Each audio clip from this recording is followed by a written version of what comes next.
combined for the 2019-2020 and 2020-2021 seasons, he made $128 million.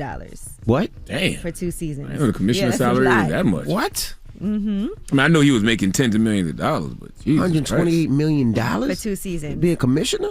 Now, Jerry Jones, according to ESPN, believes that the triggers for Goodell's considerable bonus pool in a new contract would be too vague and not connected enough to the league's financial goals. He believes in corporate good governance and wants accountability on the financial goals tied to Rodgers' bonus. He's sensitive to awarding a big bonus to Rodgers before he performs and earns it. Jesus Christ. So how did they pick the commissioner? Because, I mean, it's not like an owner of a team, so how do you pick it? Does everybody have to vote for the commissioner? I don't know, but I know he made $63.9 million. That's a lot of bread to be commissioner. I wonder how much of that is bonuses. Listen, I don't know. Yikes. And I wonder how much of that is like regular salary and then how much of that is bonuses. But, I mean, with this, he's going to get even more. All right. Yikes. I know, it's crazy, right? So, groundbreaking movie star Anna Mae Wong will be the first Asian American featured on U.S. currency. She broke into Hollywood during the silent film era, and she faced a lot of racism, a lot of pushback. But they're doing these new coins that will tell the stories of 5 extraordinary women whose contributions are etched in American culture. She's considered the movie industry's first Chinese-American star. She carved out a 4-decade career in film. She was born in L.A., started acting at 14, and then took a lead role in The Toll of the Sea in 1922. So she appeared in dozens of movies, but faced deeply entrenched racism in Hollywood, where she struggled to break from stereotypical roles. And they're also going to be doing a movie about her life, a biopic. She'll be portrayed by Gemma Chan, who starred in Crazy Rich Asians. And what coin will she be on? It's a quarter.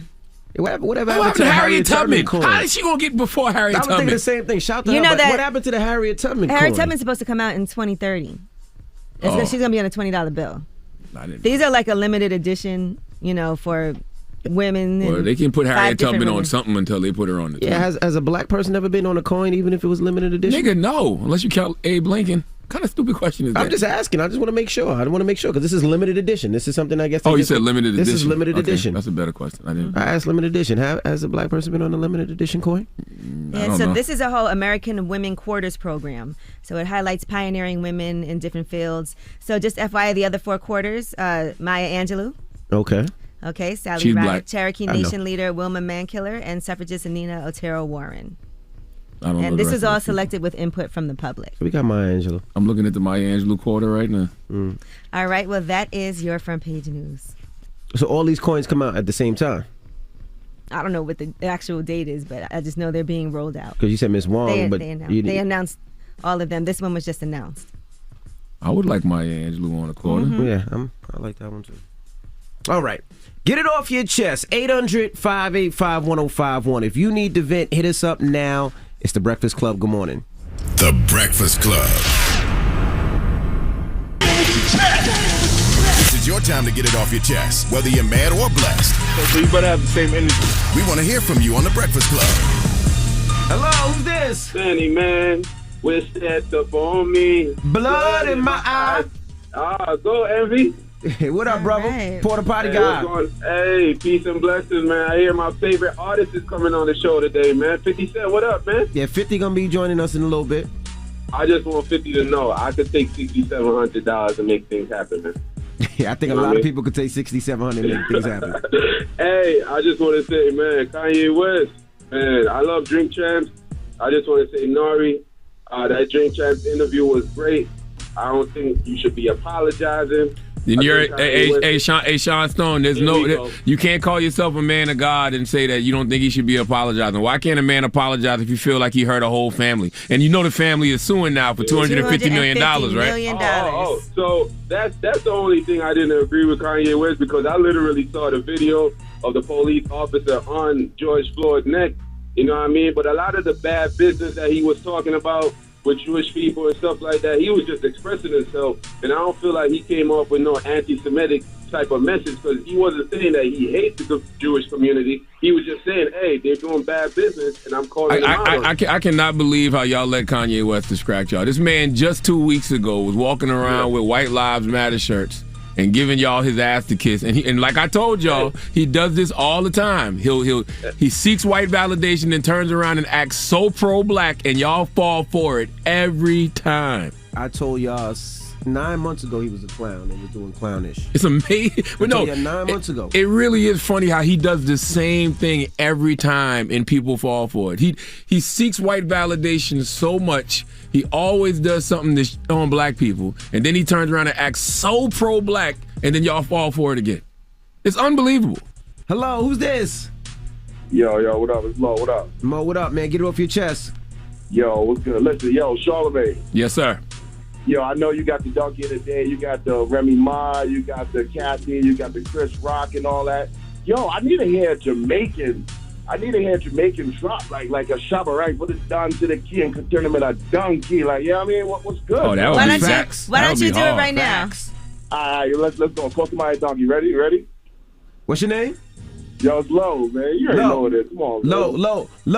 Let me hear the Jamaican donkey. Yo, the boy. Okay, your phone is breaking up. Your phone sound like you in Jamaica. Yeah, right your phone is ruining this fuss. Oh, man. Damn it, man. God did. Get it off your chest. 800-585-1051. If you need to vent, hit us up now. It's The Breakfast Club. Good morning. The Breakfast Club. Hey, what you doing, man? This is your time to get it off your chest, whether you're mad or blessed. 800-585-1051. We want to hear from you on The Breakfast Club. Hello, who's this? Yes, hey, how you doing? My name is Sonny, man. Sonny, good morning. Get it off your chest, Sonny. All right, I'm a small business owner. I do transportation for kids, and basically I just want to get off my chest with the fact that I'm dealing with a lot of mothers, you know what I mean? And, kudos to them, shout out to them for, you know what I mean, always having the money on time. But, sometimes you just have some parents that when they don't have the money, they become extremely critical of your business. Last night I got a phone call from a parent. Mind you, she owes me about, you know what I mean? I don't want to disclose the amount, but I don't have no problem with it. You know what I mean? I'm a part of the community. I'm down for the cause. You know what I mean? I'll hold it down. So she calls me. She's just like, hey, my child has been late 12 times. I'm like, what? Like, that doesn't make any sense. And you know what I mean? If, at this stage in the game, look how long kids have been going to school. Like, why are you now calling me now and telling me that your child has been late 12 times? I have other students in his same exact class. Never had that problem. So I was just like, hey, you want to know what? I'll call the parent on the other line, you know what I mean, that's in your son's school. Because if he's late, then everyone's late. Mm-hmm. Right.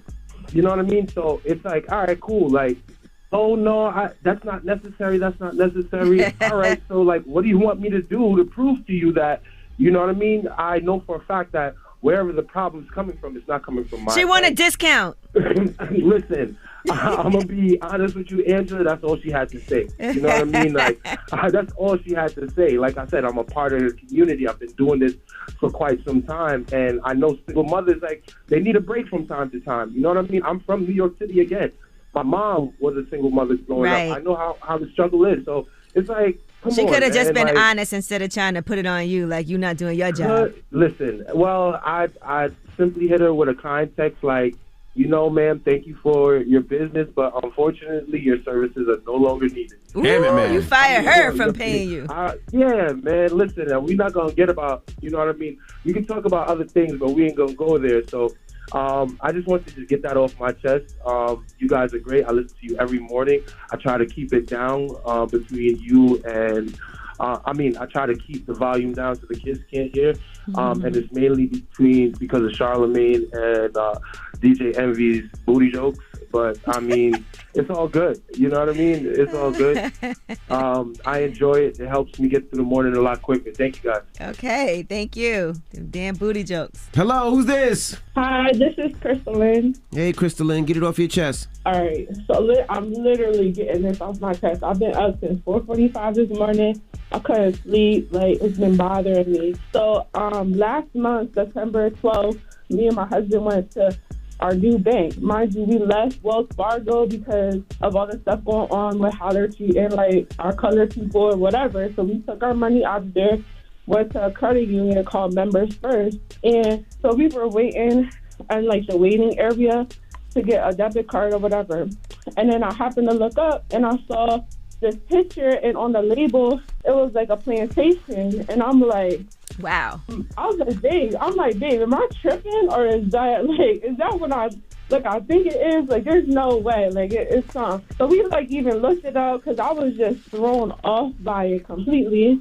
And here it really was. We looked it up. It was a slavery plantation estate. And I was so pissed. Like, yeah. And so I went right, and then it's, like, right outside of the branch manager's office. So I went over to her office and I, like, told her, like, do you know what's outside your office? Like, this is so offensive to my culture, my people. Like, this, like, is crazy. Like, I just, like, went in. Like, so what would you want her to do? You want her to take the picture of the plantation down? Yeah, I want her to take the picture down. Now I want an apology to my people. Okay. For that. All right, so Mama. I wanted to put this on blast because it's not a local bank, like a local credit union. It's members first. And so I wanted to make the people aware, like, you might have a credit union that supports stupid shit like that, and that's not cool. Okay, well, thank you, Mama. You put them on blast. Get it off your chest. 800-585-1051. If you need to vent, you can hit us up. Now we got rumors on the way? Yes, and let's talk about streaming artists. Who are the top 2 streaming artists in any genre for 2022? We'll tell you who they are. All right, we'll get into it next. It's The Breakfast Club. Good morning. The Breakfast Club. Listen up. It's just in. All the gossip.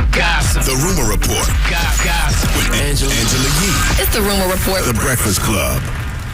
All right, well, let's talk some numbers. Rappers with the most streams in 2022, according to Hits Daily Double. That's easy. Okay. 1 and 2. Number 1? NBA Youngboy. Drake and NBA Youngboy. Number 2 is NBA Youngboy. Number 1 is Drake. Mm-hmm. Yes, so they have the most streams. Drake with 6.7 billion. Youngboy with 5.4 billion, followed by Bad Bunny, then Juice WRLD, then Kanye, Future, Lil Durk, Eminem, and Rod Wave. And it amazes me how all the traditional outlets still ignore NBA Youngboy. Still don't get no radio play. I wonder how much that turns into dollar sign. Like, those billions of streams, how much money do they make off of that? I don't know. I know if NBA Youngboy was touring, NBA Youngboy would probably be the biggest thing out here. Mm-hmm. NBA Youngboy also makes a crazy amount of money off his merchandising, too. By the way, I think out of all the artists, he's tops in that. I can see that. Mm-hmm. All right, now NBA Youngboy also, you know, he doesn't seem like the joking around kind of person, but he did hop on live with Drewski and talked about Could Have Been Records. That's his, you know, Drewski does these things with these artists where they rap, and he has this label that's all a joke. And here's how it went down. You the epitome of what we want down here, Could Have Been Records. And if you, are you open to leaving 4K Trade? I'm not NBA or 4K Trade. You're not neither one of those, okay? We got a position down here. You could be the CEO. We could take over this for real. Your type of person you are. Man, I'm telling you, dog. We take over the world together. We do like an 80-20. 80 my way? No. Down here, Could Have Been Records, things are flopped a different way. You follow me? It wouldn't come 20 still a good number though. Yeah, so obviously Drewski has these very funny and popular Instagram lives with Could Have Been Records. Mm-hmm. All right, Nas and Hit Boy have announced on November 11th, King's Disease 3 is coming out. He posted the artwork and he put KD3 on each one of the bars. So get ready for that. And George Floyd's family, like we discussed earlier, has announced a $250 million lawsuit against Kanye over the comments that he made on Drink Champs. In a press release that was out yesterday, it was revealed that Roxy Washington, who is acting on behalf of her minor child, who also is the sole beneficiary of George Floyd's estate, she's retained the Witherspoon Law Group and Dixon & Dixon attorneys at law to file that suit. So that would mean that George Floyd's daughter, who's represented jointly by the two firms, is now looking for $250 million in damages. According to the attorney, Kanye's comments are a repugnant attempt to discount George Floyd's life and to profit from his inhumane death. And the suit is described as not only against Ye, but also his business partners and associates. These comments included false claims about George Floyd's murder, which amounts to harassment, misappropriation, defamation, and infliction of emotional distress. So I also feel like the documentary that Candace Owen did that he refers to, of course, I haven't seen it, but if she says that in the documentary that he did not, you know, because they've already proven that it was a homicide. There was non-lethal fentanyl in his system. I mean, we saw it. And we saw the knee on the neck. But, you know, they did actually do a whole entire autopsy to determine what it was. You know, it was declared a murder before they even did the autopsy or anything. Yeah, so it's a homicide. So Yeah. you can't just make false or misleading claims. Well, he 'Cause should I be hear people sued. repeating that now. No, he should be sued. You just don't put drugs in that man's system when there's no drugs in his Well, system. no. He did have low levels of Non-lethal. fentanyl in his system, but Non-lethal. they weren't the cause of his death. Right. But people will throw that around and act like, well, that's what it was. But no. And I can see how that would be traumatizing for his daughter and family members. Yeah, and I'm sure they'll name that documentary in the lawsuit. When all the details of the lawsuit come out, I'm sure all of that will be in there. And by the way, man, I keep telling everybody, and I've been telling y'all this forever, you have freedom of speech. And you even got the freedom to lie. You even have the freedom to spread misinformation. But I don't know who told y'all that you are free of the consequences of doing those things. You're free to say whatever you want. But there is a cost to it. Sometimes it's a lawsuit. Sometimes somebody punches you in the mouth. Sometimes it's an ass whooping, yeah. Okay. Either way you want to take it. But I don't know why y'all keep thinking free speech is not free. And once again, salute to Drink Champs. That is the reason Drink Champs took the interview down. That is the sole reason, because Nori realized how much, number one, those comments would hurt the family, yeah, absolutely. and re-traumatize the family. And, you know, of course, from a business perspective, as soon as you heard it, you knew that was liable. And it's just false. Now, it's liable. Let's see if you could sue Kanye for this, because he had some things to say about you, too. Jewish media, black media, trauma culture, trauma economy, the stuff that Charlamagne the God works for, stuff that Rosenberg works for, the stuff that academics, the guys that academics, you got to understand, all these people that y'all listening to out here, tell y'all, they getting their checks cut. I need y'all to really respect what I'm doing, the stuff that I'm doing and I'm saying online, and love the fact, look, I got money, I got my songs. I could go off and just go to, Hawaii and live a nice life. That means that God has called me to sacrifice all of that in order to bring the truth. That's what I'm saying. They don't cut my check. What do you say about Charlamagne? He just gets a check? I have no idea. Kanye is so boring at this point because he's too predictable. Like I always tell y'all, whenever he's going through these manufactured beefs, these problems that he creates for himself, whether with a corporation, his ex-wife, now the Jewish community, he becomes so pro-black, and y'all fall for it every time. Clown. But when he's seeking white validation like he was at the fashion show in Paris a couple weeks ago, when he was giving black people his ass to kiss, per usual, with those White Lives Matter shirts, now he's going through this manufactured beef with the Jewish community, so he becomes so pro-black, and y'all fall for it every Well, speaking time. of those White Lives Matter Jesus shirts, Christ. he, alongside Ian Connor, have given those shirts out to homeless people in L.A. I saw that. It was a video, right? He was giving he was giving out White Lives Matter shirts to homeless people. Listen, man, don't let that man distract you from the fact that he was out here pushing white supremacist slogans like White Lives Matter and minimalizing the fact that black lives do indeed matter. Don't let that man distract you from the fact that he was repeating the rhetoric of white supremacists saying George Floyd died of fentanyl and the cop didn't have his knee on his neck like that. Like, come on, that. man. All right, well, On top of every other anti-black statement, the man is other. Kanye West wants white validation. He looks down on all things black. We know this. All right, well, that is your rumor report. Jesus Christ. Okay. I just Front understand how page people news fall is for it coming up every next. time. I'm just tired of discussing him. I'm tired of the back and forth. I'm tired of, he did this, and It's all of a sudden we boring at love this him. point. No, it's clown work. He's just a big clown, man. Sad to say. Man. And who are the black people on Kanye's team? Like, Kanye been in this business a long time. You got these billion-dollar I said that companies. last time. What's your staff at Yeezy look like? What did your staff at The Gap look like? He's always discrediting black people and saying we don't own anything but braids and the N-word. Well, he's a black owner. Is he practicing what he's preaching or just talking per usual? It's a good question. All right, well. Front page news is next. It's The Breakfast Club. Good morning. The Breakfast Club. Your mornings will never be the same. Our audible pick of the day is Monsters and How to Tame Them. Hear Kevin Hart's hilarious and smart advice on low self-esteem. Start listening when you sign up for a free 30-day trial at the home of storytelling. Audible.com/Breakfast Club. Morning, everybody. It's DJ MV, Angela Yee, Charlamagne the God. We are The Breakfast Club. Let's get in some front page news. Now, drop a bomb for the New York Yankees. Never heard of him. They beat the Cleveland Guardians 5-1 yesterday. They move on to play the Astros tonight. And the Padres lost to the Philadelphia Phillies.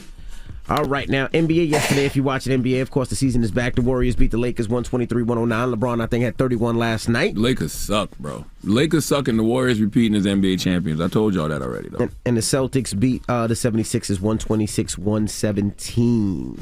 Now, what else we got, Yeezy?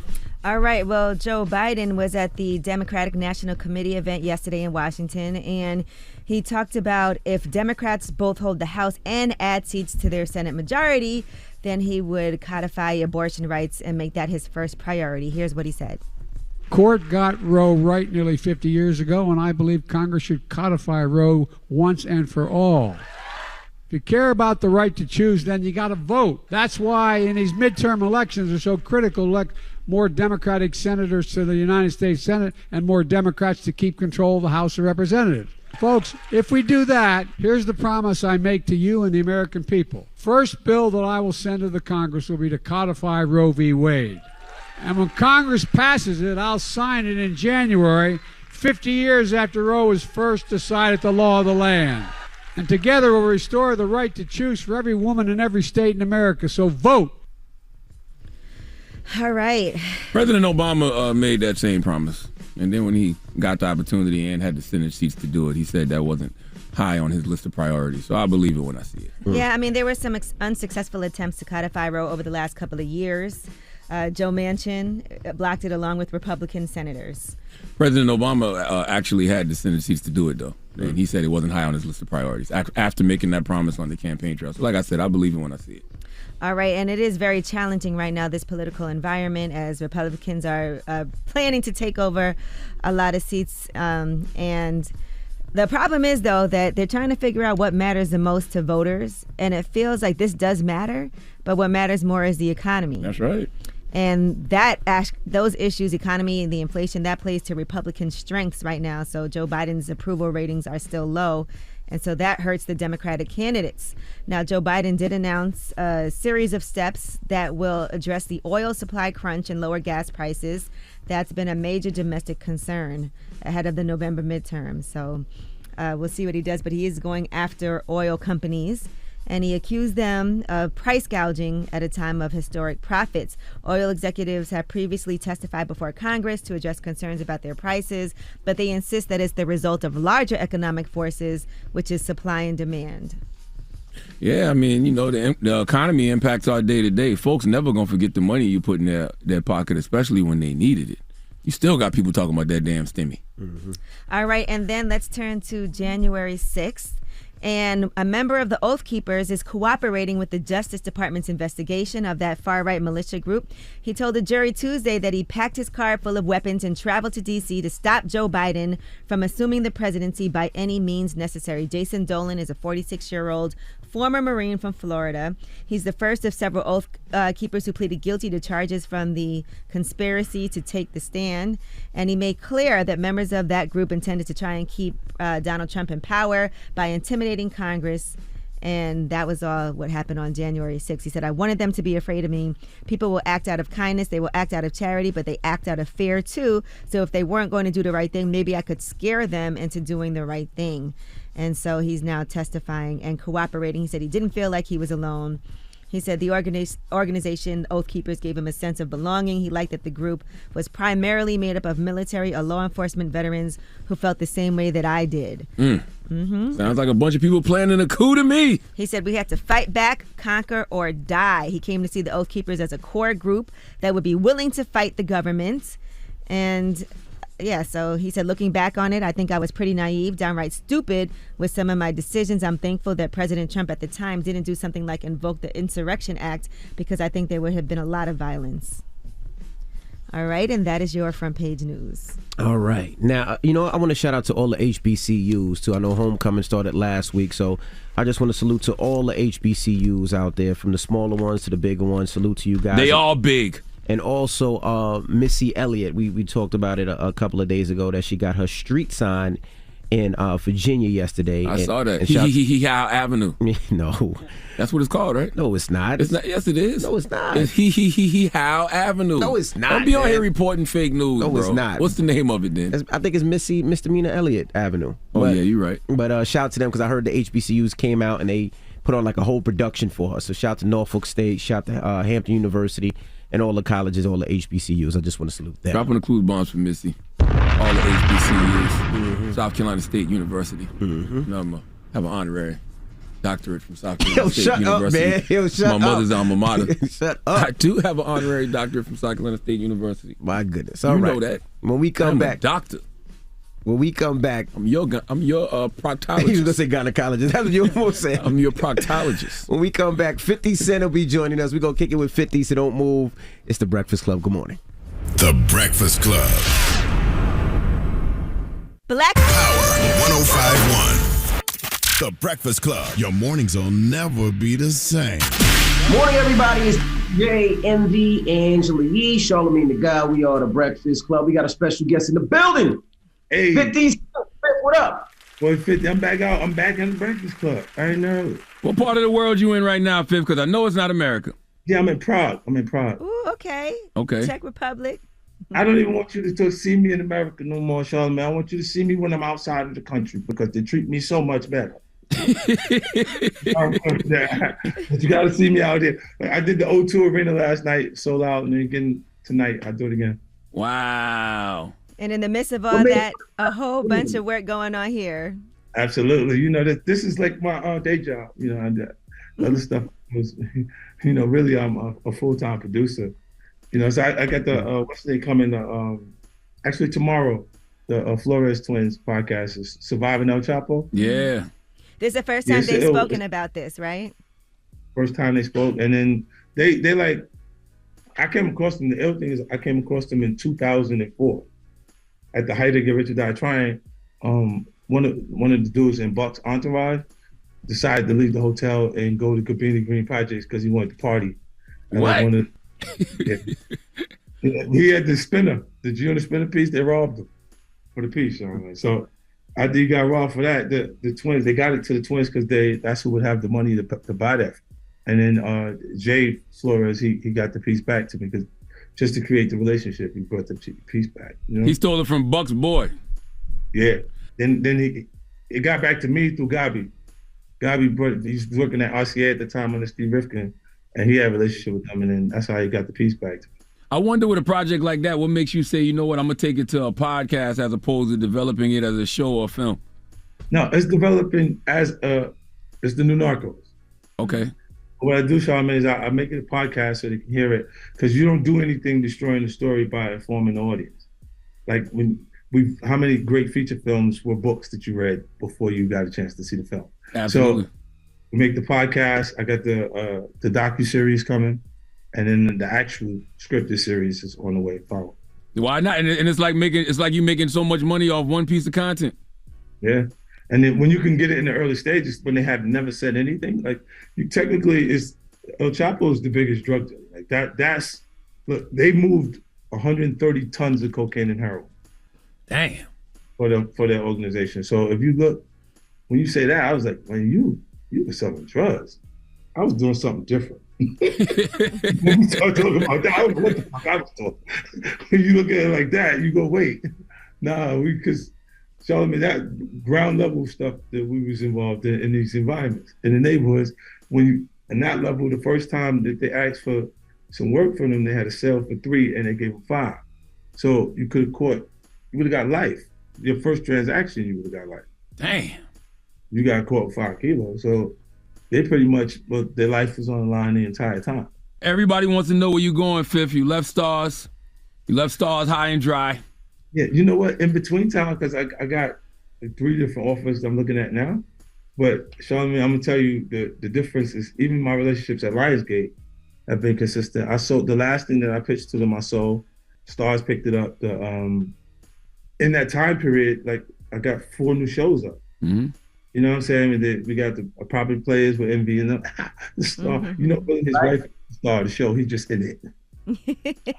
His wife is there. Mm-hmm. So when you see their counterparts, you understand how everything else works away from the entertainment, because that's the interesting parts of that show to me, and the kids. Because they're like the royal family. You got like 5, you got a whole team and a cheerleader. Yeah, that's why you know that's why Caesar got the BBL 3 years ago, because he knew eventually. He got BBL? No. He ain't get no damn BBL, man. No. He did though. Didn't he get it? No, stop it. No, he ain't got BBL, man. He lost some weight though. You know that. But listen, that show's been in development for you guys for a while. So what was the first iteration, and how did that evolve for you guys to get that picked up? Property Players, that was we went through a bidding war for that show. Like it was multiple networks that were excited about it. And then, of course, when you see the kind of draw that they Envy has with even the car show, with the seminars about real estate and stuff like that, then it looks way more significant than a show that you just came with this concept and you got this person, this a personality that's going to be on it. When they see it's already drawing that many people to it, and it's already so well established. Like we don't have to fake any properties. These are all properties that they actually own and they're in business with. Mm-hmm. So it's like the coolest way was figuring out the format for it to keep it entertaining, away from it being just a real estate show. It's going to have a show about their families while doing real estate. Mm-hmm. Dope. So, do you have an idea where you going? No, you know what? It's getting good. It's getting really interesting because, look, Charlamagne, when you start to see, look, even I'm on the board for the Motion Picture Television Fund. Mm-hmm. When I'm doing that, everybody, all of the heads of the studios are there. Charlamagne, it's the night before the Emmys party, and I get a chance to jump out on that and have fun. That's my party now. That's my you know how you Jay's brunch before the award. Yeah. Okay, so mine's is before the Emmys, so I'll do that there. And then so it's a lot of fun. Just I have relationships now with the heads of the studios and so many different networks that I've familiarized myself with while coming with these different projects. And then the success rate is so high that it's the right way. I think one of the unwritten laws of power is to appear not to need anything. And because they know I don't need to sell the show, they see it the right way. And then they buy the show because it's the presentation is like, this is an opportunity for us to have a hit together, not, I don't need you to do this show. Like, you know, a lot of times when people are pitching themselves or pitching an idea, they, kind of, there's points of desperation where they're trying to sell you something, like trying to hustle you a little bit. So Charlamagne, he's not telling you where he's going. That's his answer. He's not telling you where he's going. All of that. I will be back to tell you exactly what's happening. But I got multiple balls in there. And look, at the same time, I need those networks that think there's a strong possibility that I will to buy and move the projects that I have with them forward. All right, we got more with 50 when we come back. Don't move. It's the Breakfast Club. Good morning. Angela Yee, Charlamagne the Guy. We are the Breakfast Club. We're still kicking it with 50. Yee. All right, let's also talk about your other series, Hip Hop Homicides. That one sounds fascinating. Yeah. So I don't want that one specifically, that's going to hit home with us because it's just the culture. Even if you're not, when you report it, you kind of have information on people that you're not interested in. Like you don't particularly like that artist enough to follow that artist, but you still know, we still culturally are aware of things happening with them. You know what I mean? And when you get into the homicide side of it, so many, you know how many, it's like 700 homicides connected to hip hop because the new artists that come, they're still in the street. It's the whole, what would have been street culture is now it's like the drill scene, drill music, all of that's happening. So many artists that get knocked off before they actually get to the point they're really recognizable artists. We started with the artists that we TV picked, but I looked at it like it was a true crime show. So it was like, Charlamagne, when I'm watching First 48 or when I'm watching Forensic Files, I don't care who it is. I'm just looking at the details of the scenario and imagining like what happened. Like I'm trying to figure out what happened before they tell me.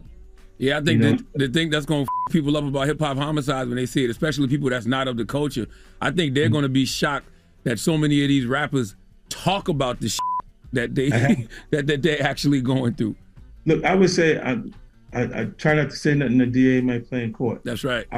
On 2003 in the records, right? And then when they go now, it's crazier because they almost say specific. They're talking about a crime that was committed in the music.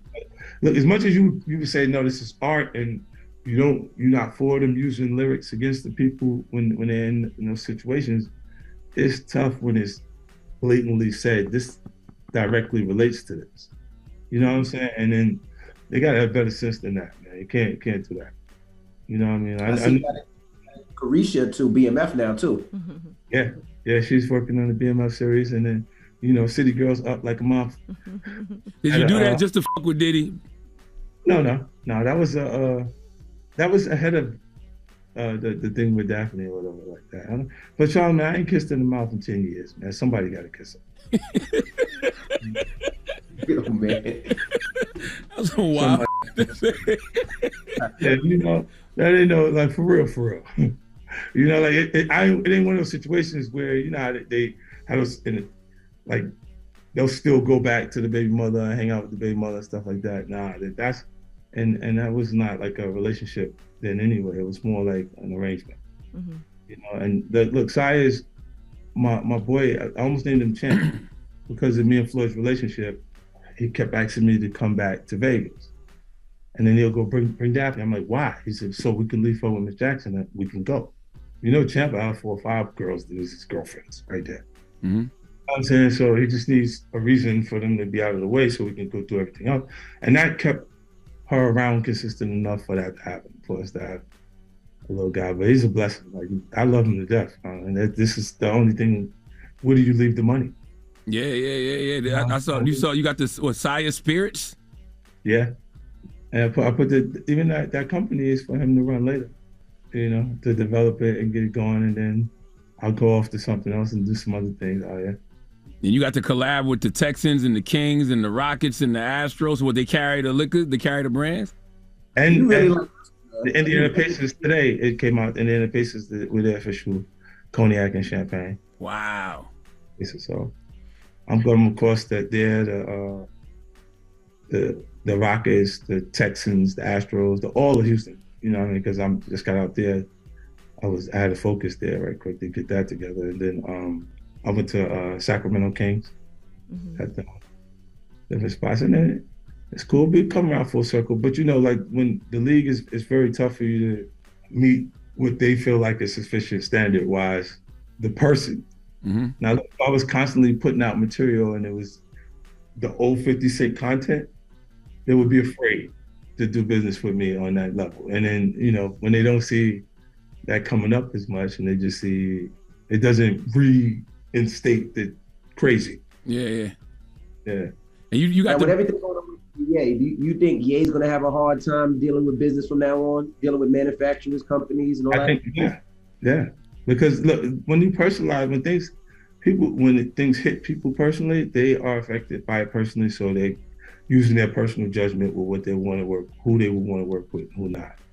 And when you say things that it affects people in a different way, Sean, man. It's like when I tell, even when the boy, what's his name, came around, the 6'9", I was saying, if you got a problem, have a problem with the person you have a problem with. Don't have a problem with all of Chicago.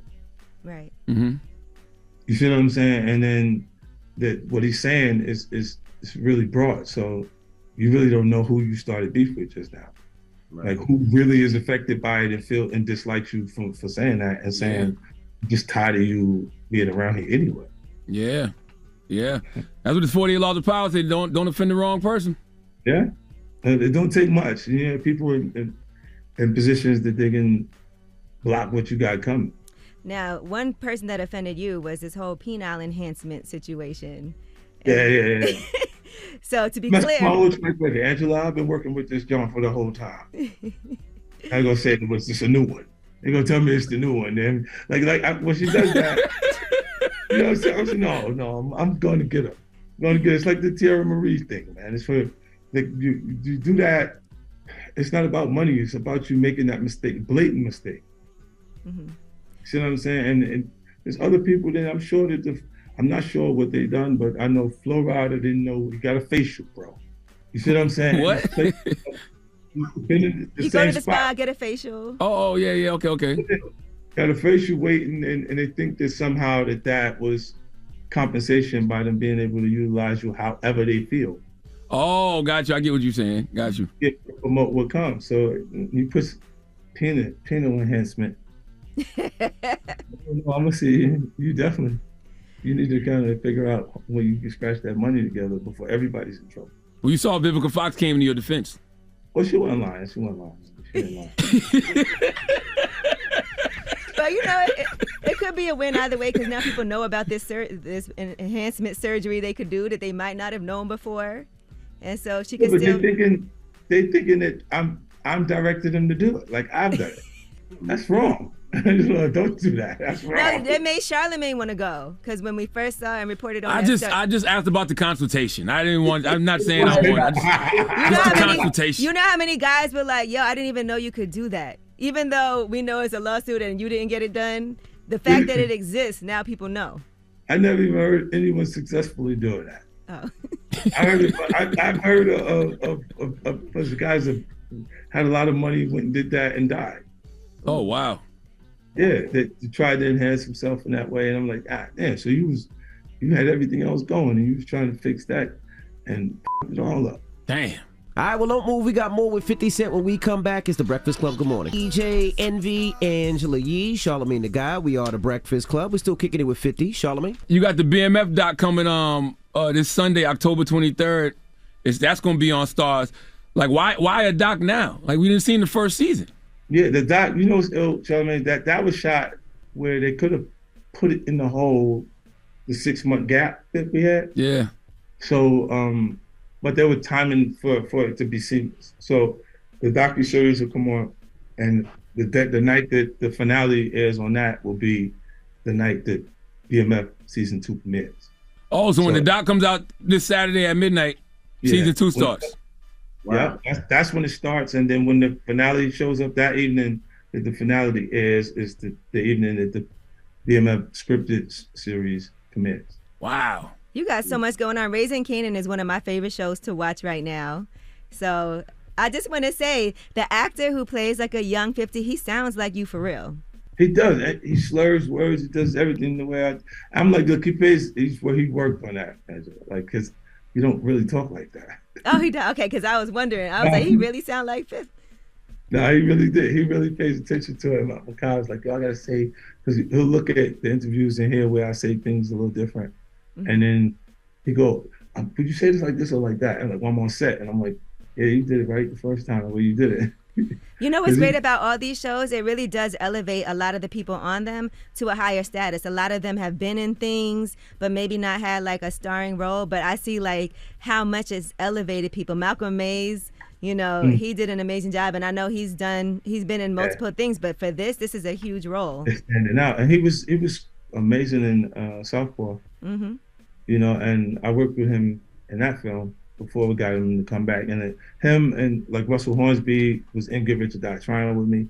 I'm getting a chance to get the guys that I always like to work with and put them in projects that are really exciting projects to get them to the next level. And then when things look, we've made the biggest live events connected to television programming.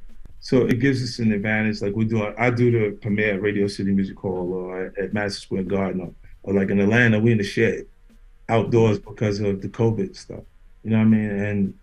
But it's a big enough event that I can bring I can kind of use my juice card, like and have everybody come out and do a little something. Because the event is already sold out, everything's already set up. They just come rock, you know? Mm-hmm. You know, Fifth, everybody wants to know, is there a possibility of you, you know, actually your son wants to sit down with you? No, he doesn't. See, Charlamagne, you would call me. You don't call TMZ to say you want to sit down. Think about it, man. You know, you want some attention. You know? And it's okay, you can have as much of that as you want. You know, it's just like he's been trained to believe what you see him say in that interview. That what he was saying, he's been trained to believe that for a long time, bro. Like you don't just wake up and say, oh, well, I don't believe what I've been believing forever. You know what I mean? Like when I said that he's entitled, really it's his mom's entitlement. It's been filtered. See, when I told you I was giving out $500,000 a year, they go through the paperwork, they say $500,000 a year. Well, at that point, she still was expecting more. This is why I took her to child support. You don't usually sign up for child support. Like I took myself to child support because she wasn't understanding that I'm already giving you more than you're supposed to get. Then when it turns into the $6,700, that's not enough, and it's never going to be enough. Mm-hmm. But remember me constantly coming to you and talking to you about she don't want to work. She need to get a job. She didn't hear me. Yeah, you used to always say he's almost 18. The child support's going to be up. It's going to be up soon, and you don't see it because that's not real to them. They just live in the moment, and it's fine. I'll take care of it on the next thing when it comes. The next check's coming in every month. Like I don't feel the pressure that or resentment that men feel with child support because I take care of it when the problems happen. Mm-hmm. Meaning I took the money and moved it to a account that year. So on the books, that was an expense for that year. And then the next year, I didn't feel that financially anymore. And it was like they was receiving it every month, but I had already put that money so I already took the loss on that year. So later, if you're not having years that bring in the same kind of money, it may affect you more later. And if your career slows down, if you're not, like I just didn't want that to be an issue at any point, so I just took care of it. Saya is the situation when I have good communications with, and for him, it's his aunt. Really, his aunts make it easier for me because I don't really rock with his moms like that. So, but we have been able to share and raise it. Mm-hmm. You know what I'm saying? Ain't no real fighting there and stuff like that. And we're going outside of you would think that puppy situation, there's nothing else there. No problem. Yeah. Most young men grow up and they realize that, they was only getting one side of the story, usually from the mother. So then that's when they want to, go talk to the pops and they like, damn, have that relationship. It kind of happened in Raising Kanan. Yeah, Raising Kanan was really like him. It's the kid has been sheltered and he looks and he's excited by Ghost. He's wearing the suit stuff and you don't really understand who Ghost is. You see what I'm saying? Mm-hmm. Like they just came into jail to make that, and he wanted to get his business back. It was just allowing him the opportunity to deal with that, so he would deserve everything that he did for him. You see what I'm saying? Mm-hmm. In that character. But when you look at to this point, if you mailed someone $1 million, right, and have zero respect for you, how much you think you got to give them before they have a little bit? Damn. Mm-hmm. Damn. You know what I'm saying? It's not gonna the relationship. I don't think that works. Yeah. So you would never be open to it? No, I don't think the relationship works. I'm not. Look, for a long time, Charlamagne, I went running behind him. I went places that he went, and he left the place. You see what I'm saying? And then I went to. Even the text messages that was out. If y'all get a chance to look at them, that's me talking to his mother. Because his mother's texting me through his phone. You see what I'm saying? So I said the thing that I said, knowing that this is her responding to me. And it looks a little rough for him, for what I'm saying to him, but it's the circumstances of, look, what's the penalty of you not following the order? All you do is go back to court. Yeah. She never got a job. What is the penalty? There's no penalty for her. They're going to tell me to pay my lawyer, to pay her lawyer. That's real. To pay for everything every time you go do it.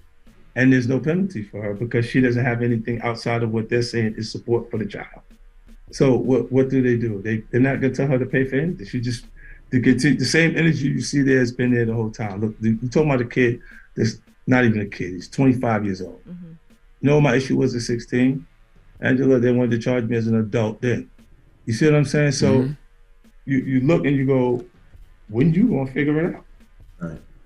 They fronting like they act like they got money. You ain't got no money. Ain't no money there. The house that they stayed in Atlanta while they was out there foreclosed on them before they left, as the child support was in.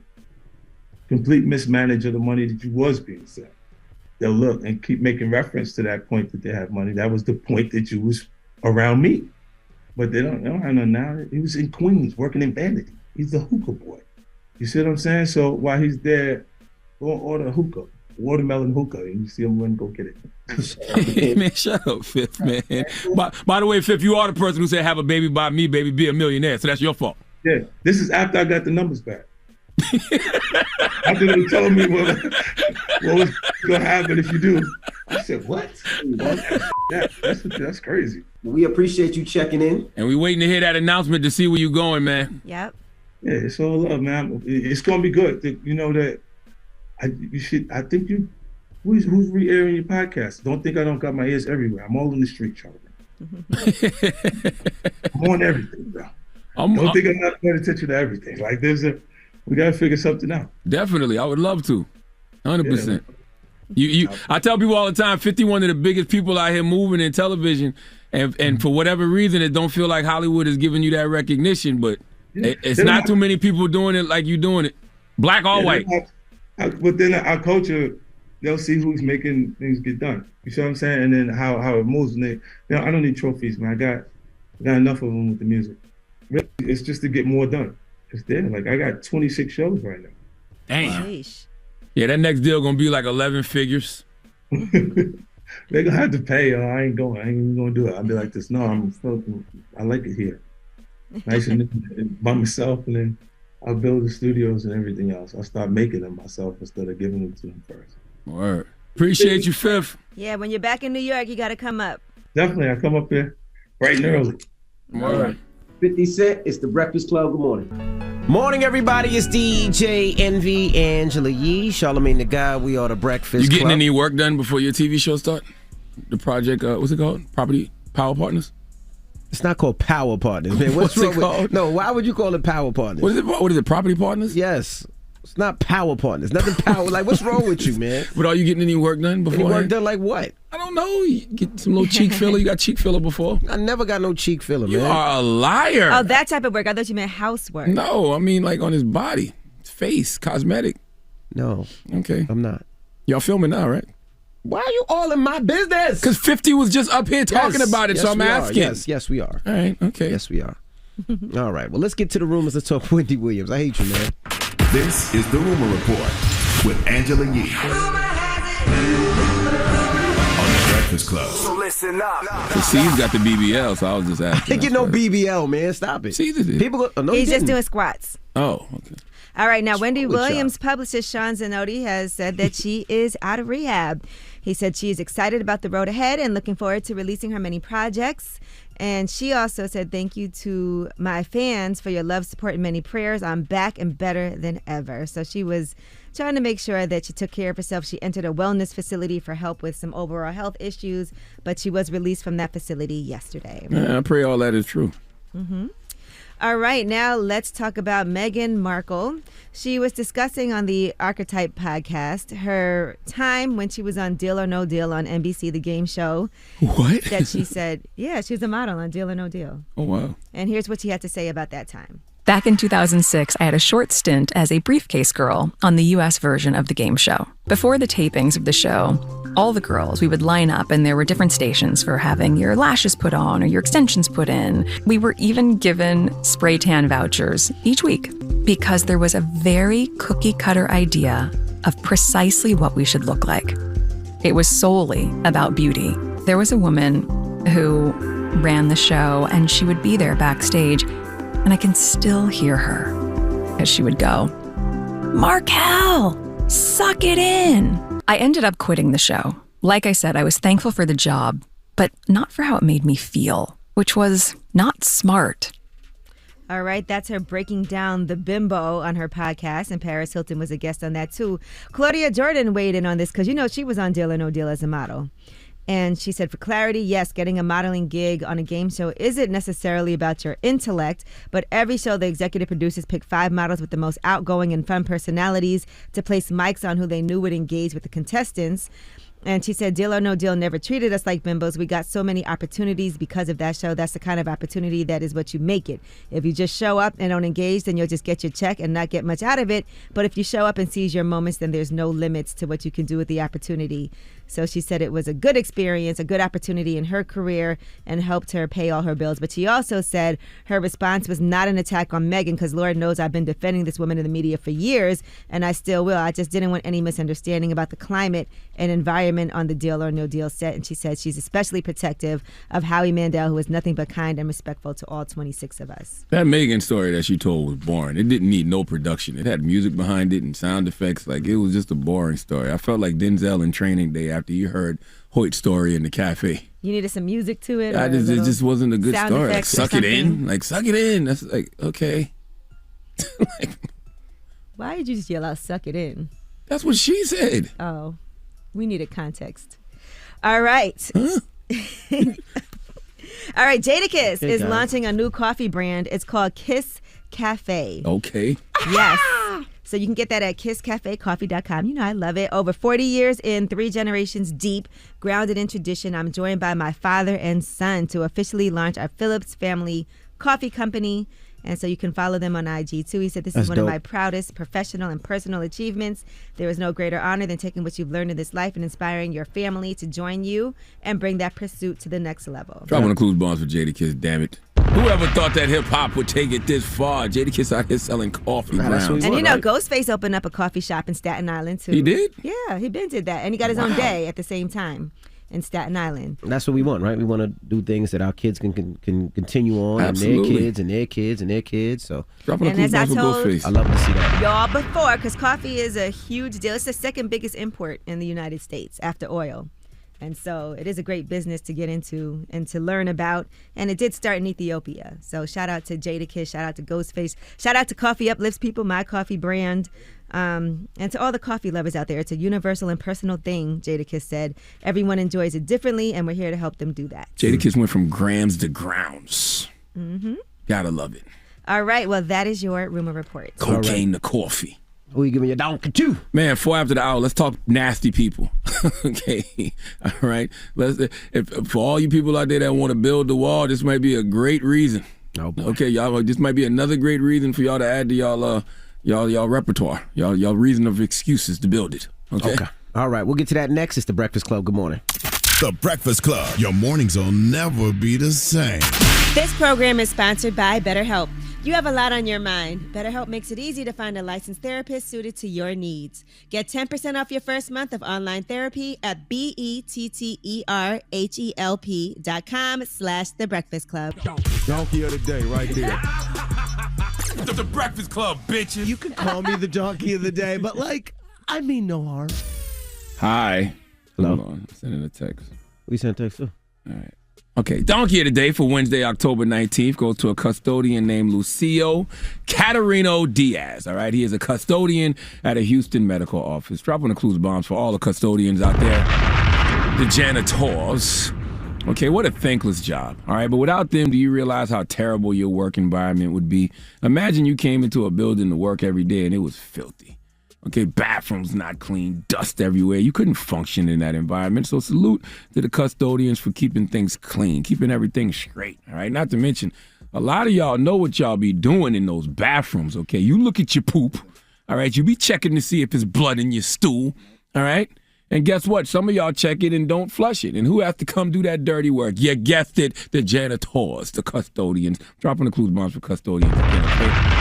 Treat the custodians with the same respect that you would treat the CEO of the company. They are just as important, if not more. Now, I want you to know that everything I just said applies to every custodian on the planet except for Lucio Catarino Diaz. Why? Because that man is nasty. All right, and a menace to society, and he gives all custodians a bad name. And he did something that I didn't even know was humanly possible. Would you like to know what he did? What? Let's go to KHOU 1140 report, please. Urine samples are part of the business in a family physician's office, but a longtime employee here, who does not want to be identified, never expected a sample in her personal water bottle. The alleged victim says she became suspicious after detecting a foul odor in water from a break room cooler. I raised it to my face, smelled it, and it smelled like urine. Suspicions eventually prompted her to place a spy cam at her desk, and these screenshots are from a video showing the suspect conducting his regular cleaning duties, but also violating her water bottle,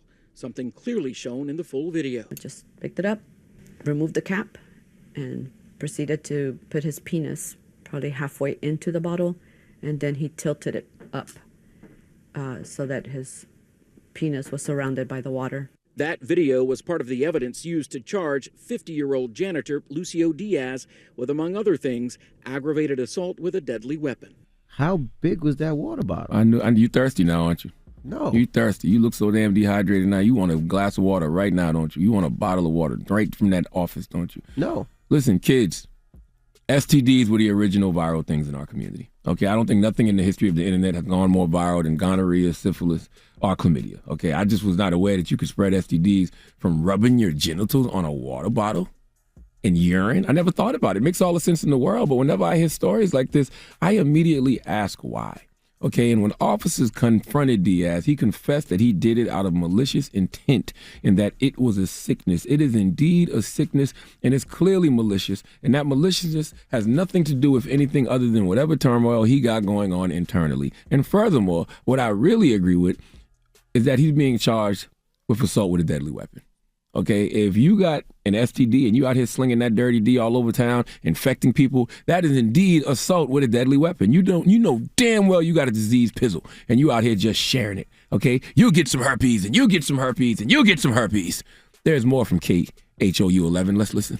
Most disturbingly, according to attorney Kim Spurlock, is that her client, a 54-year-old mother of two, contracted herpes, for which Diaz also tested positive. It's really just disgusting.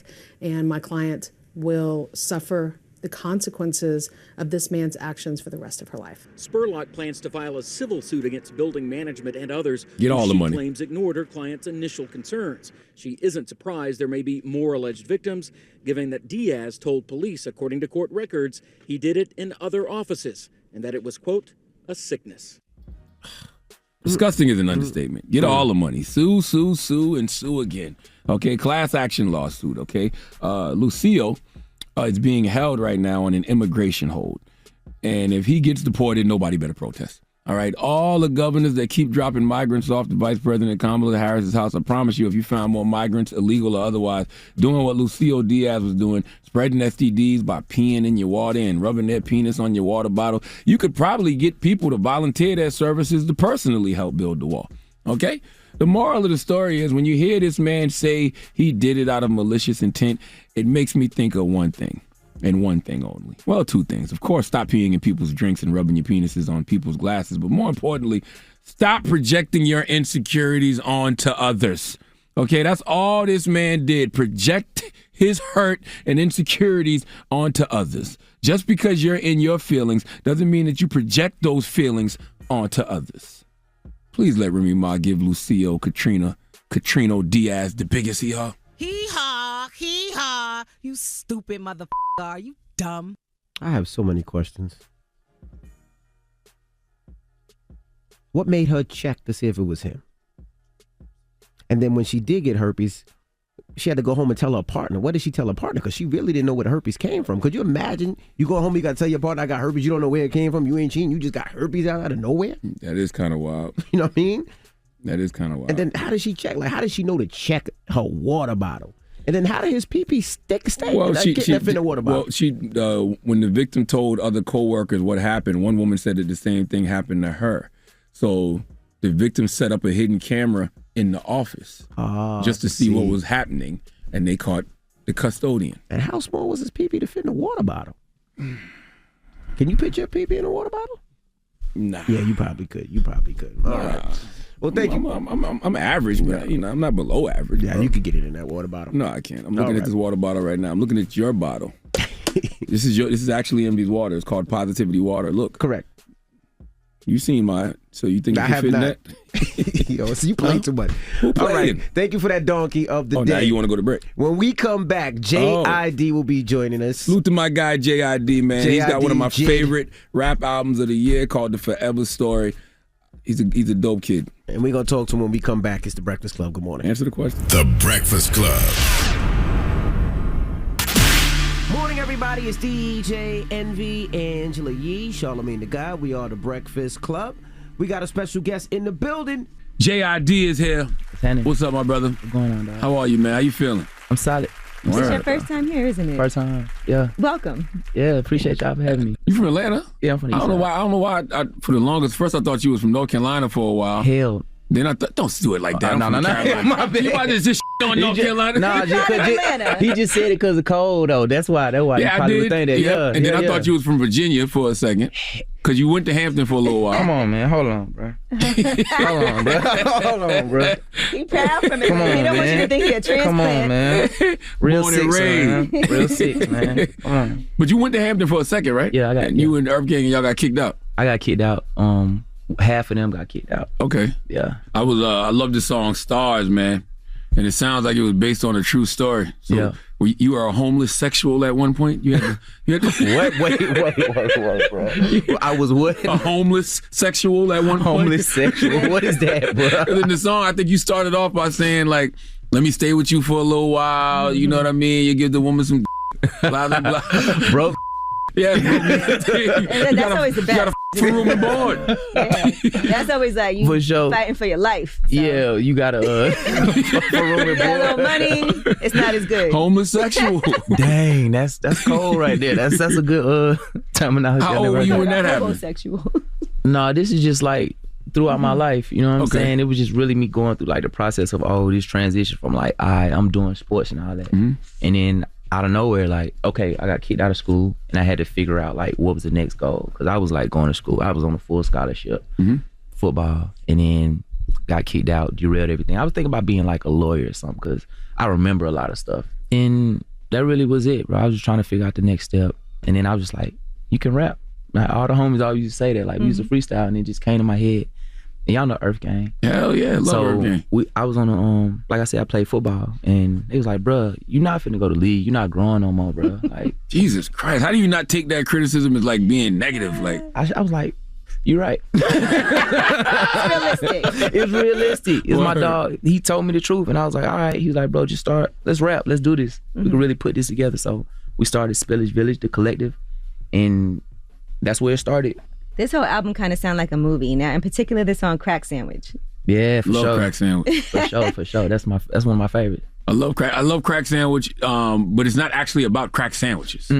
It was just Your brother, and I was telling you, I met your brother, Yeah. Israel. We were in Notori and Two's wedding together, and he was actually my partner. He was a groomsman, and I was a bridesmaid. Cute. And, yeah, shut up. It's uber cute. Yeah, we walked down the aisle, but I could get a little sense of how wild he could be. Yeah. My brother's lit. He was in the league. He did his thing. It's a good catch. It's a good catch. So tell us this New Orleans story where things went a little crazy and the family got arrested. My brother graduating from Tulane University in New Orleans. We going there for celebration, whatever. Whole family there. Well, it was probably missing a couple family members, because it's like 7 brothers and sisters, so everybody went there. I guess my sister's just a little too lit. They went to the restroom. Something happened in there with some girls. Got taken outside. My sister got kicked out, and I see through a glass window a man hit my sister in the jaw. No, man. Oh, that's it. All of his football friends, like professionals there, they all cool with my brother, because, you know what I'm saying, he the man. It was straight mayhem. We broke the glass. So what you say? You alerted everybody like, yo? No. I seen it, but I feel like everybody got the energy, because all the energy was going towards the door. They trying to not let people out, so the bouncers and stuff trying to like stop the whole, not the whole football team, but just a bunch of like strong black men.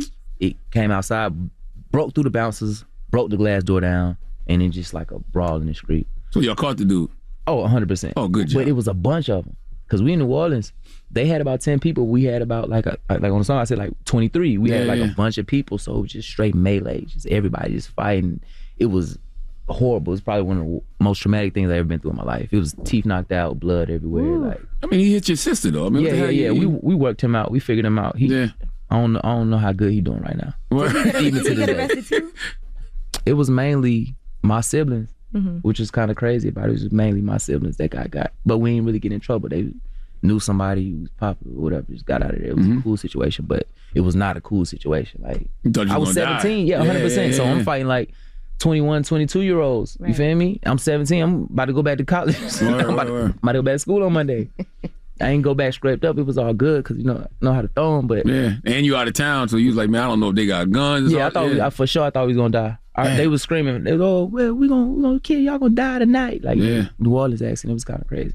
I saw you tweet out that Kanye's a cracker, and you deleted it. Yeah. I call him KK Kanye at this point. He's a full Nazi. I'm gonna let the dust settle before I really give my opinion on, because I don't want to jump on it. It feel like it's a lot of noise out there right now. When somebody shows you who they are, believe them. Cole was right on false prophets. I'm staying out the way. I'm staying out the way. But you got Wayne on the album too, though. Got Wayne on the album. Yeah. That me up. I ain't even. You know what's crazy? When I first got the verse, I ain't listened to it until like we started doing mixing. I was like, this can't be real. You know what I'm saying? I let it sit for a minute.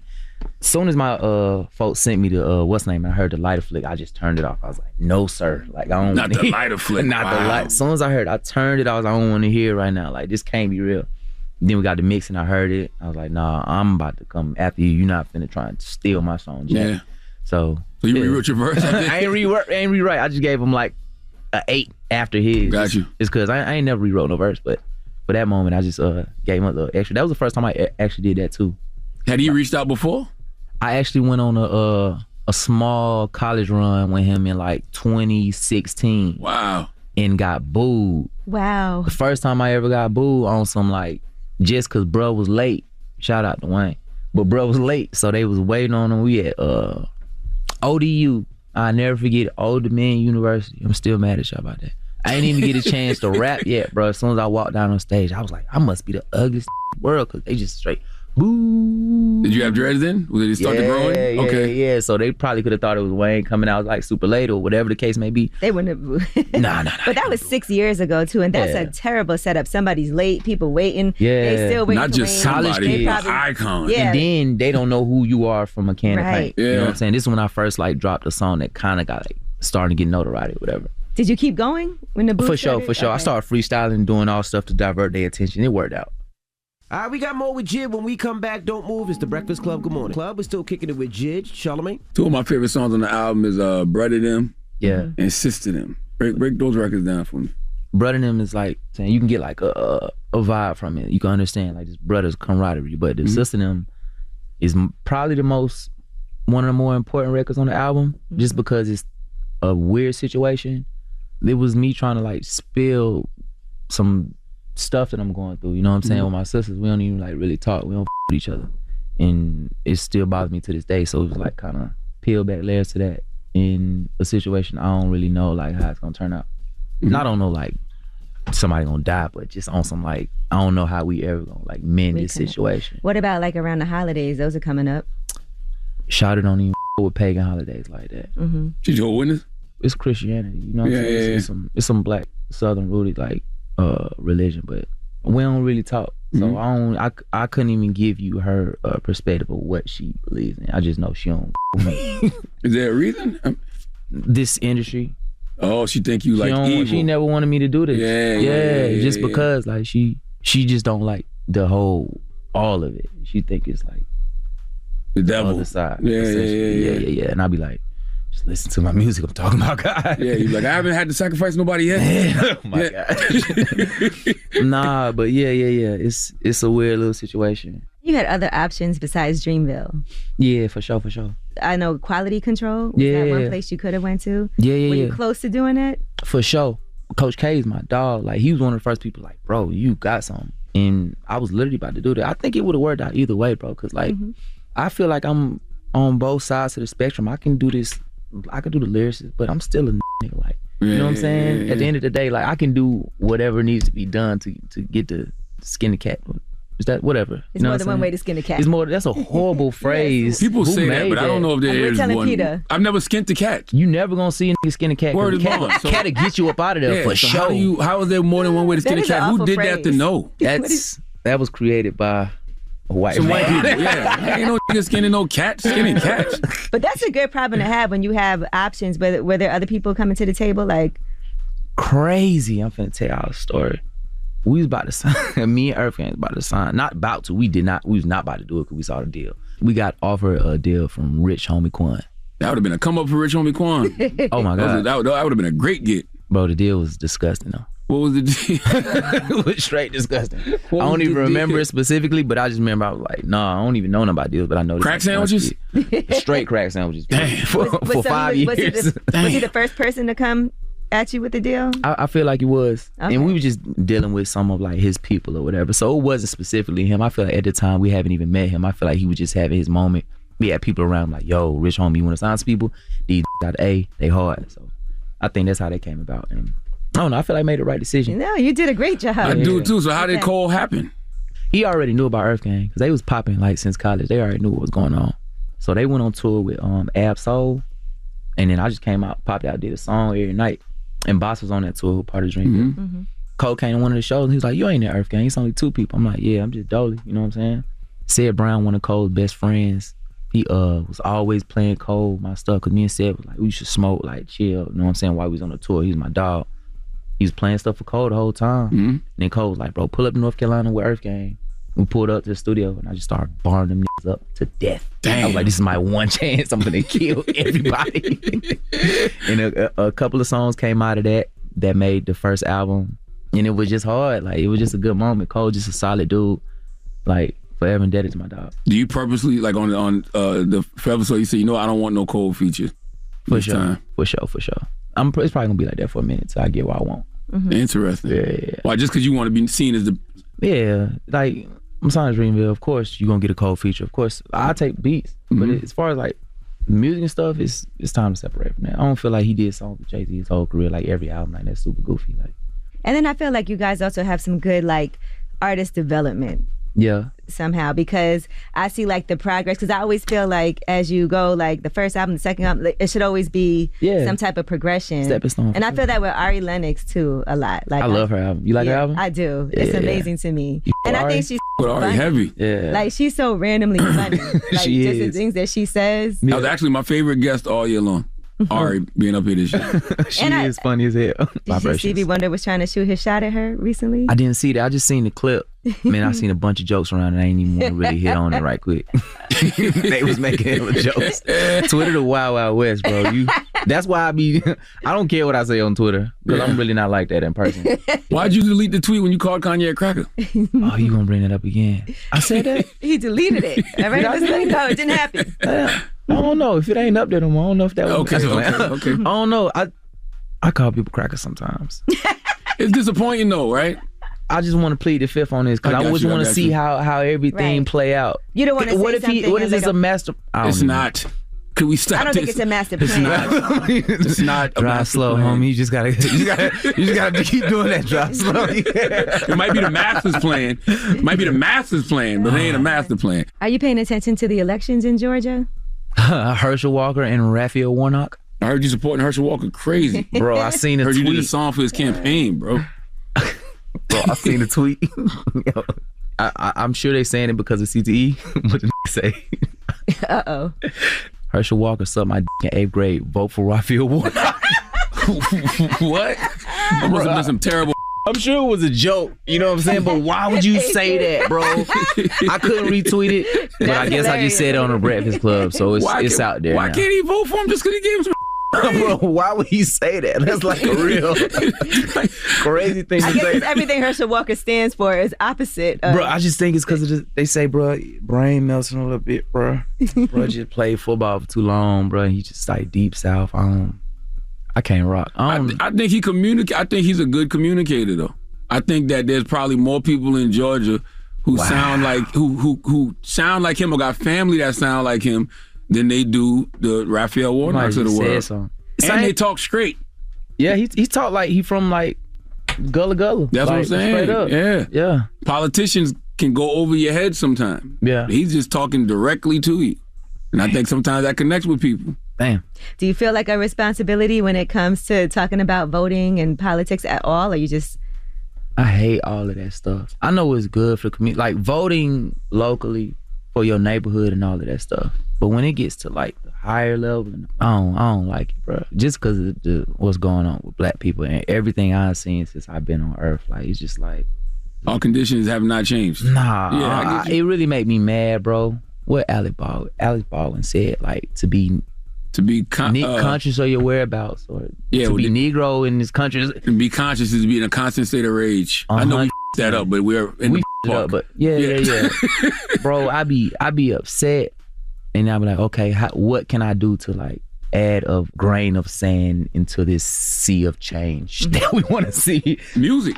And I try to speak about it. If you listen to like Radar, if it's a song on the album, the second song, yeah. If you listen to it and you see what I'm talking about, and you're like, oh, he really popping.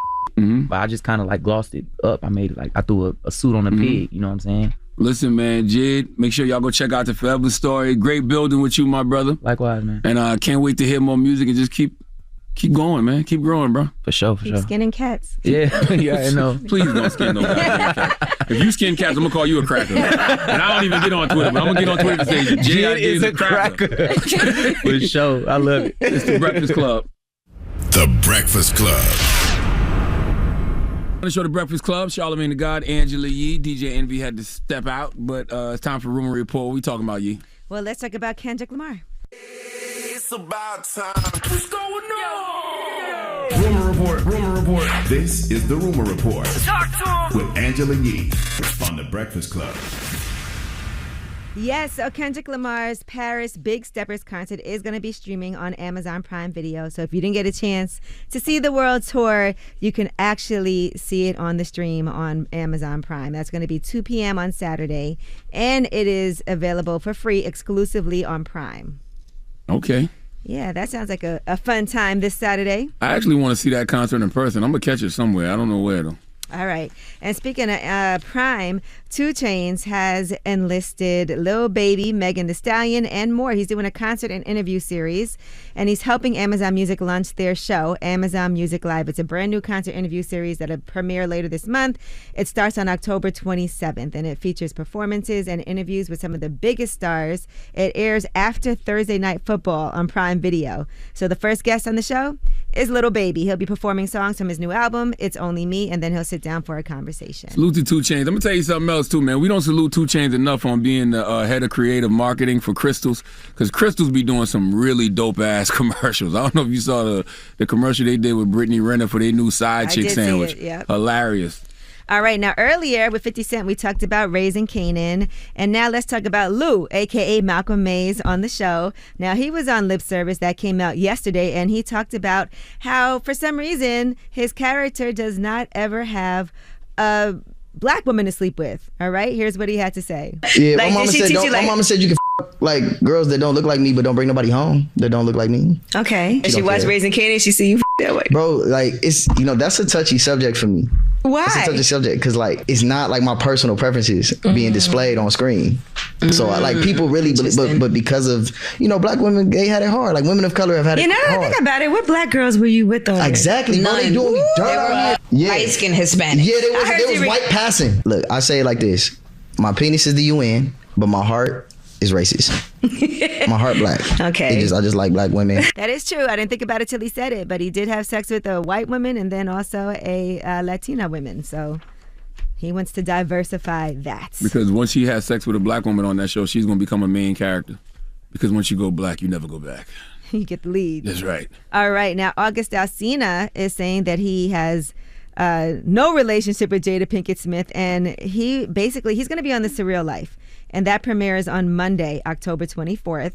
And of course, they ask about that all the time. That's why he was answering those questions. He was talking to Entertainment Tonight. He said at first he was apprehensive about joining the series, and he did reject the offer multiple times. He didn't want to have to relive that whole scandal. I understand that something big like that happens, and it feels like no one's ever going to stop asking you about that and bringing it up and then getting mad at you for answering the questions. All right, and shout out to Nicki Minaj. She is on the cover of Interview magazine, and Jada Pinkett Smith is the person who interviewed her. Now, she was so excited about it. She posted, "I looked up to Jada for so long. Never in a million years did I think one day she'd interview me. It was probably the best interview because it was really more of a candid convo between two women who've had some very similar personal and professional experiences. This is such a full circle moment." All right. In addition to that, in the interview, she said, "I don't think the new female rappers really understand who I am. A lot of the girls that came before me, they were those sexual beings, and I was so inspired by them, but I'm not like that. I'm more the goofy girl. Even some of the new male rappers, I turned down a Gunna song because it was just moaning and groaning on the track, but Drake ended up doing it, and it worked great for them. And free Gunna, by the way. I have to make sure I say that." She also did say her new album will likely be released before the end of the year. Oh, I need to hear this song with Drake moaning. Like, what song did she turn down where it was nothing but moaning that Drake did it? Drake is on the song P-Power with Gunna. But anyway, that is your rumor report. All right, we got the Fake People's Choice Mix up next. The reason I call it the Fake People's Choice Mix is because Envy lies to y'all and tells y'all to call in and request a song when he knows he's already pre-recorded the mix.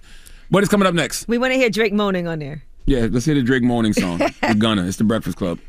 The Breakfast Club. Your mornings will never be the same. Our Audible pick of the day is I'm Glad My Mom Died by Jeanette McCurdy. It's her funny and heartbreaking story about her relationship with her mother, complicated grief, and stardom. Start listening when you sign up for a free 30-day trial at the home of storytelling, audible.com/Breakfast Club. Always see me in your dream. Morning, everybody. It's DJ Envy, Angela Yee, Charlamagne the Guy. We are the Breakfast Club. I want to salute to everybody out in Alabama that's heading to my show November 27th. I just want to say I really appreciate you guys. I mean, it's just nothing but a car show and family fun. No artists performing, and you guys out in Alabama are really showing out. So I just want to say thank you. Celebrity cars, old school cars, exotic cars, just dope cars, and so many things to do for the kids. So bring the family, whether it's amusement rides, carnival games, face painting, and a whole lot more. Kids 5 and under are free. If you haven't got your tickets, get your tickets. That happens November 27th. All right. Now, Charlamagne, you got a positive note? I do, man. First of all, I want to say, I want to tell everybody to make sure you go stream my late night talk show, Hell of a Week. It's on Paramount Plus right now. Go stream the last episode with Amber Ruffin, Jamel Hill, Marlon Wayans, and Whoopi Goldberg. And tomorrow we're back with another episode, man. 11:30 p.m. on Comedy Central, right after the Daily Show. So DVR us, do what you got to do. We got a great show for you tomorrow. Stephen A. Smith will be on, Michael Cohen will be on, Teslin Figueroa will be on, and my man Jim Morton will be on. So make sure you check us out tomorrow night, 11:30 p.m. on Comedy Central. Now, the positive note is simply this. You and nobody but you are the ancestor that changes everything for your bloodline. That's right, you heard me. You are the ancestor that changes everything for your bloodline. You are the golden light in human form, brought to earth with a higher purpose. Breakfast Club, bitches! Y'all finished or y'all done?